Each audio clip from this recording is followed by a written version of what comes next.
Hi friends, എല്ലാവർക്കും tips or happy ലൈഫിൻ്റെ പുതിയൊരു വീഡിയോയിലേക്ക് സ്വാഗതം. നമ്മൾ ഇന്ന് തയ്യാറാക്കാൻ പോകുന്നത് ഒരു തുളസിയിലയും അതുപോലെ പനിക്കൂർക്കയിലയും ഒക്കെ ഉപയോഗിച്ചിട്ടുള്ള ഒരു കപ്പ് സിറപ്പാണ്. തുളസിയിലയും അതേപോലെ തന്നെ പനിക്കൂർക്കയിലയാണ് നമ്മളിവിടെ എടുത്തു വെച്ചിരിക്കുന്നത്. തുളസിയില ഒരു 3 തണ്ട് എടുത്തിട്ടുണ്ട്. അതുപോലെ തന്നെ പനിക്കൂർക്കയില 3 എണ്ണം, വലുതായതുകൊണ്ട് 3 എണ്ണം, ചെറുതാണെങ്കിൽ നിങ്ങൾക്ക് 4 എണ്ണം എടുക്കാം. അപ്പോൾ നമ്മൾ ഇത് വെച്ചിട്ട് ഒരു ഹെൽത്തി ആയിട്ടുള്ള ഒരു ഡ്രിങ്ക് എങ്ങനെയാണ് തയ്യാറാക്കുന്നത്, പ്രത്യേകിച്ച് ഇപ്പോൾ എല്ലാവർക്കും തന്നെ ശ്വാസകോശ പ്രശ്നങ്ങൾ, അതായത് ചുമ, ജലദോഷം, അതുപോലെ തന്നെ ആസ്മ, ഇങ്ങനെയുള്ള പ്രശ്നങ്ങളാണല്ലോ ഇപ്പോൾ. ഒരുപാട് പനിയും കാര്യങ്ങളും ഒക്കെ ഉള്ള സമയമാണ്. അപ്പോൾ ഈ ഒരു ഡ്രിങ്ക് അങ്ങനെ പ്രശ്നങ്ങളൊന്നും ഇല്ലാത്തവർക്കും കഴിക്കാം. അപ്പോൾ വരാതിരിക്കാനായിട്ടും അതുപോലെ നമ്മുടെ ഇമ്മ്യൂണിറ്റി ബൂസ്റ്റ് ചെയ്യാനായിട്ടും ഒക്കെ സഹായിക്കുന്നതാണ് കേട്ടോ. അപ്പോൾ വീഡിയോയിലേക്ക് പോകുന്നതിന് മുമ്പായിട്ട് ഒരു ചെറിയ കാര്യം, നമ്മുടെ ഈ ചാനലിൽ ഇപ്പോൾ കൂടുതലും നമ്മൾ അപ്ലോഡ് ചെയ്യുന്ന ഹോം റെമഡീസ് ഇതുപോലുള്ള ടിപ്സുകളാണ്. ഇപ്പോൾ ബ്യൂട്ടി ടിപ്സുകൾ നമ്മൾ നേരത്തെ അപ്ലോഡ് ചെയ്തിരുന്നു. ഇപ്പോൾ ബ്യൂട്ടി ടിപ്സുകൾ നാച്ചുറൽ ടിപ്സ് ആൻഡ് വ്ളോഗ്സ് എന്ന് പറയുന്ന ചാനലിലാണ്. ആ ചാനലിൻ്റെ ലിങ്ക് ഞാൻ ഫസ്റ്റ് കമൻറ്റായിട്ട് വയ്ക്കാം. അപ്പോൾ അതുപോലുള്ള ടോപ്പിക്സ് ഇഷ്ടമുള്ളവർ തീർച്ചയായിട്ടും അതുകൂടി ഒന്ന് സബ്സ്ക്രൈബ് ചെയ്യാനായിട്ട് മറക്കരുത് കേട്ടോ. അപ്പോൾ നമുക്കിനി ചെയ്യേണ്ടത് ഇത് ഒന്ന് അരച്ചെടുക്കുകയാണ്. വെള്ളം ചേരാതെ തന്നെ നന്നായിട്ടൊന്ന് അരച്ചെടുക്കുക. അപ്പോൾ അതിനുശേഷം കാണിച്ചു തരാം. അപ്പോൾ നമ്മളിത് മിക്സിയിൽ അരച്ചിട്ടുണ്ട്. ഏത് രീതി വേണമെങ്കിലും കല്ലിലാണെങ്കിലും അരക്കാം കേട്ടോ. അരയ്ക്കുമ്പോൾ ഒരല്പം നമുക്ക് വെള്ളം ചേർത്തിട്ട് അരക്കുകയാണെങ്കിൽ നമുക്ക് ഇതേപോലെ അരഞ്ഞു കിട്ടും. അപ്പോൾ ഇനി നമ്മളിത് ഒന്ന് അരിച്ചെടുക്കുകയാണ് ചെയ്യാൻ പോകുന്നത്. പിന്നെ നന്നായിട്ടതൊന്ന് പ്രസ് ചെയ്ത് അതിൽ ജ്യൂസ് മുഴുവനും താഴത്തേക്ക് എടുക്കുക. അപ്പോൾ നമ്മുടെ തുളസി നീര് അതുപോലെ തന്നെ പനിക്കൂർക്ക ഇലയുടെയും നീര് നമ്മൾ റെഡിയാക്കി എടുത്തിട്ടുണ്ട് കേട്ടോ. പിന്നെ നമുക്ക് അടുത്തായിട്ട് വേണ്ടതെന്ന് പറയുന്നത് കുറച്ച് ഇഞ്ചി ചതച്ചതാണ്. ഞാൻ 1 ടീസ്പൂൺ നിറച്ച് തന്നെ ഇഞ്ചി ചതച്ചത് എടുത്ത് വെച്ചിട്ടുണ്ട്. ഇത് വേണമെങ്കിൽ ആ തുളസി ഇലയിൽ അരച്ചെടുക്കാമായിരുന്നു. ഇപ്പോൾ നമ്മളങ്ങനെ ചെയ്തിട്ടില്ല, സെപ്പറേറ്റ് എടുത്ത് വെച്ചിരിക്കുകയാണ് ചെയ്തിരിക്കുന്നത്.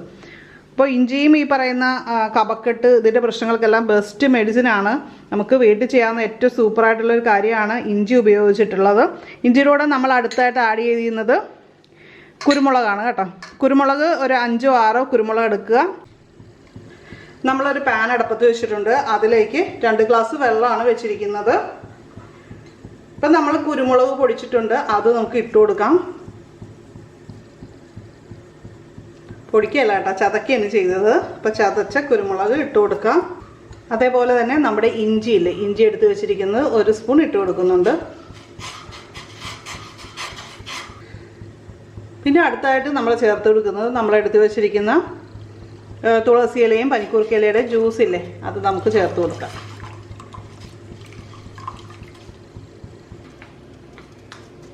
ഇപ്പോൾ നന്നായിട്ട് തിളക്കുന്നുണ്ട്. അപ്പോൾ നമ്മൾ 1/2 ടീസ്പൂൺ നല്ല ജീരകം കൂടി ചേർക്കുന്നുണ്ട്.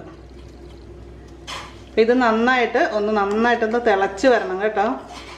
ഇത് നമ്മളൊരു 5 മിനിറ്റ് ഇനി ഒരു ചെറിയ തീയിൽ വയ്ക്കുക. അപ്പോൾ നന്നായിട്ട് തിളച്ചതിന് ശേഷം അപ്പോൾ ഞാനിത് ചെറിയ തീയിലേക്ക് ആക്കിയിട്ടുണ്ട്. അപ്പോൾ ഇനി ഒരു 5 മിനിറ്റ് ഈ ഒരു ചെറിയ തീയിലിരുന്ന് തിളച്ച് വരണം. ഒരല്പം മഞ്ഞൾപ്പൊടിയാണ് കേട്ടോ, കൂടി പോകരുത്. മഞ്ഞൾ നമുക്ക് ചെറിയൊരളവിൽ ചേർത്ത് കൊടുക്കാവുന്നതാണ് ഈ ഒരു അവസരത്തിൽ. ഈ പനി ജലദോഷമൊക്കെ ഉള്ള സമയത്ത് നമ്മൾ മഞ്ഞൾപ്പൊടി ഉപ്പുമൊക്കെ ചേർത്തിട്ട് ജസ്റ്റ് ഒന്ന് വായിൽ ഗാർഗിൾ ചെയ്യുന്നത് വളരെ നല്ലതാണ്. തൊണ്ടയ്ക്കൊക്കെ നല്ല സുഖം കിട്ടാനും തൊണ്ടയിലുള്ള ഇൻഫെക്ഷൻസൊക്കെ നല്ല രീതിയിൽ കുറയ്ക്കാനും സഹായിക്കുന്നൊരു കാര്യമാണ് കേട്ടോ അത്. അപ്പോൾ നമുക്കിനി ഇതിലേക്ക് കുറച്ച് പനം കൽക്കണ്ടോ അല്ലെങ്കിൽ സാധാരണ കൽക്കണ്ടോ ഇട്ട് കൊടുക്കാം. അതിനുശേഷം നന്നായിട്ടൊന്ന് ഇളക്കി കൊടുക്കാം. ഇനി ഇതിൻ്റെ അത് 2-3 കാര്യങ്ങൾ കൂടി നമുക്ക് ആഡ് ചെയ്യാനുണ്ട്. അപ്പോൾ ആ കാര്യങ്ങളൊക്കെ ഡീറ്റെയിൽ ആയിട്ട് പറഞ്ഞു തരാം. അപ്പോൾ ഇതൊരു 5 മിനിറ്റ് കൂടുതലായിട്ടുണ്ട്. ഇത് നന്നായിട്ട് തിളച്ച് ഇതിൻ്റെ സത്തെല്ലാം നന്നായിട്ട് ഇറങ്ങി ഇതിൻ്റെ വെള്ളത്തിൻ്റെ കളർ കണ്ടോ, നല്ലൊരു ഗ്രീൻ കളറിലായിട്ടുണ്ട്. അപ്പോൾ നമുക്കിനി തീ ഓഫ് ചെയ്യാം. ഇനിയും നമുക്ക് ചെറുതായിട്ട് കാര്യങ്ങൾ ആഡ് ചെയ്യാനുണ്ട്. അപ്പോൾ ഞാൻ തീ ഓഫ് ചെയ്യാം. അപ്പം നമുക്ക് ഇത് അരിച്ച് വേണം ഒഴിച്ചു കൊടുക്കാനായിട്ട്. പിന്നെ നമുക്ക് 1/2 നാരങ്ങയുടെ നീര് കൂടി ഇതിലേക്ക് ചേർത്ത് കൊടുക്കാം. അപ്പം നമ്മളിവിടെ നാരങ്ങയുടെ നീര് ഞാനിവിടെ പിഴിഞ്ഞെടുത്തിട്ടുണ്ട്, കുരു കളഞ്ഞ് വെച്ചിട്ടുണ്ട്. അപ്പോൾ അതുകൂടി ചേർത്ത് ഒന്ന് ഇളക്കി കൊടുക്കാം. നമുക്ക് 1 സ്പൂൺ, ഏറ്റവും നല്ലത് ചെറുതേനാണെങ്കിൽ ചെറുതേൻ ചേർത്ത് കൊടുക്കുക. നമ്മൾ തേനും ഒഴിച്ചു കൊടുത്തിട്ടുണ്ട്. തേൻ നന്നായിട്ട് ഇതിൽ മിക്സ് ആവാനായിട്ടൊന്ന് ഇളക്കി കൊടുക്കാം. നമ്മൾ ഈ ഒരു അളവിലാണ് ഉണ്ടാക്കുന്നതെങ്കിൽ ചെറിയ കുട്ടികൾക്ക് മുതൽ, അതായത് 8 വയസ്സ് മുതലുള്ളവർക്ക് ഉപയോഗിക്കാം. ചെറിയ കുട്ടികൾക്കാണെങ്കിൽ 2 സ്പൂൺ കഴിക്കാം, 3 നേരം കൊടുക്കാവുന്നതാണ്. അപ്പോൾ വലിയവർക്കൊക്കെ ആണെങ്കിൽ 3 സ്പൂൺ കഴിക്കാവുന്നതാണ്. അപ്പോൾ അതുപോലെ 3 നേരം കഴിക്കുക. ഇതിങ്ങനെ കഴിച്ചു കഴിഞ്ഞാൽ നല്ല മാറ്റം, നല്ലൊരു വ്യത്യാസം ഉണ്ടാകും. ചുമയും ജലദോഷവും ശ്വാസമുട്ടലും ഒക്കെ മാറിക്കിട്ടാനായിട്ട് സഹായിക്കും. ഇപ്പോൾ ഇത്രയും ഇലകളും കാര്യങ്ങളും ഒന്നും കിട്ടുന്നില്ലെങ്കിൽ നിങ്ങൾ വിഷമിക്കണ്ട. ഇതിനു മുമ്പ് നമ്മളൊരു സിമ്പിളായിട്ട് വിദേശത്തുള്ളവർക്കൊക്കെ ചെയ്യാൻ പറ്റിയ സിമ്പിളായിട്ടുള്ള ഒരു ഹോം റെമഡി ഇതിനു മുമ്പ് ചെയ്തിട്ടുണ്ട്. അപ്പോൾ അത് വേണമെന്നുള്ളവർ കമൻറ്റ് ചെയ്താൽ മതി. ഞാൻ ആ വീഡിയോയുടെ ലിങ്ക് തരാം. വളരെ സൂപ്പറാണ്. എന്ത് വലിയ കഫക്കെട്ടാണെങ്കിൽ പോലും മാറിപ്പോകും. അപ്പോൾ തീർച്ചയായിട്ടും നിങ്ങളാരും വിഷമിക്കേണ്ട. ഇപ്പോൾ ഒരുപാട് പേര് നമ്മുടെ സബ്സ്ക്രൈബേഴ്സ് നമ്മുടെ ചാനലിലുള്ളവർ പറയുന്നുണ്ട് ഇപ്പോൾ പനിയും പ്രശ്നങ്ങളുമാണ്, തളർച്ച ക്ഷീണമാണ് എന്നൊക്കെ.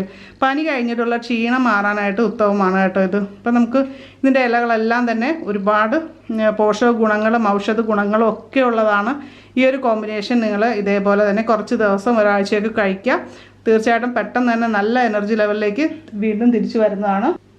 ഇതിപ്പോൾ പനിക്കൂർക്കാന്ന് പറഞ്ഞു കഴിഞ്ഞാൽ കൊച്ചുകുട്ടികൾ തുടങ്ങി എല്ലാവർക്കും യൂസ് ചെയ്യാവുന്ന ഒരു വീട്ടിൽ എന്നും ഉണ്ടായിരിക്കേണ്ട ഒരു സംഭവമാണത്. കൊച്ചുകുട്ടികൾക്ക് പ്രായമായവർക്ക് വരെ യൂസ് ചെയ്യാവുന്ന ഒരു ചെറിയ പനിയോ കഫക്കെട്ടോ എന്തെങ്കിലും വന്നാലും അല്ല ഒരു മൂക്കടപ്പ് വന്നാൽ തന്നെ നമുക്ക് ആവി കൊള്ളാൻ വരെ ഇത് യൂസ് ചെയ്യാം. അതുപോലെ ചുമ എല്ലാത്തിനും ഇത് തന്നെ പല വെറൈറ്റി ഉണ്ട്. ഇപ്പം നമ്മുടെ വീട്ടിൽ 3 ടൈപ്പ് ഉണ്ട്. അപ്പോൾ എല്ലാവർക്കും ഉണ്ടാക്കി കൊടുക്കുക, വീട്ടിലെല്ലാവർക്കും ഉണ്ടാക്കി കൊടുക്കുക. അതുപോലെ തന്നെ മാക്സിമം ഇത് ഷെയർ ചെയ്യുക അല്ലേ. ഇപ്പം എല്ലാവർക്കും പകർന്നു പിടിച്ചുകൊണ്ടിരിക്കുക പനിയും കാര്യങ്ങളും ഒക്കെ. അപ്പോൾ നമുക്ക് ചെയ്യാവുന്ന കാര്യം ഇതുപോലെ നാച്ചുറലായിട്ട് യാതൊരു ദോഷമില്ലാത്ത കാര്യങ്ങൾ കഴിക്കുവാണെങ്കിൽ ഇത് വരാതിരിക്കും. നമ്മൾ കാരണം മറ്റൊരാളിലേക്ക് പകരാതെ ഇരിക്കും അല്ലേ. ഈ ചാനൽ സബ്സ്ക്രൈബ് ചെയ്യാത്തവരെല്ലാം സബ്സ്ക്രൈബ് ചെയ്ത് ബെല്ലൈക്കൺ ക്ലിക്ക് ചെയ്തിട്ട് ഓളൊന്ന് സെലക്ട് ചെയ്ത് വയ്ക്കുക. അപ്പോൾ ഞാൻ അപ്ലോഡ് ചെയ്യുന്ന കൂടുതൽ വീഡിയോസിന് നോട്ടിഫിക്കേഷൻ കിട്ടും. അപ്പോൾ നമുക്ക് ഉറപ്പായിട്ടും മറ്റൊരു വീഡിയോയിൽ ഉടൻ തന്നെ വീണ്ടും കാണാം. നന്ദി, നമസ്കാരം.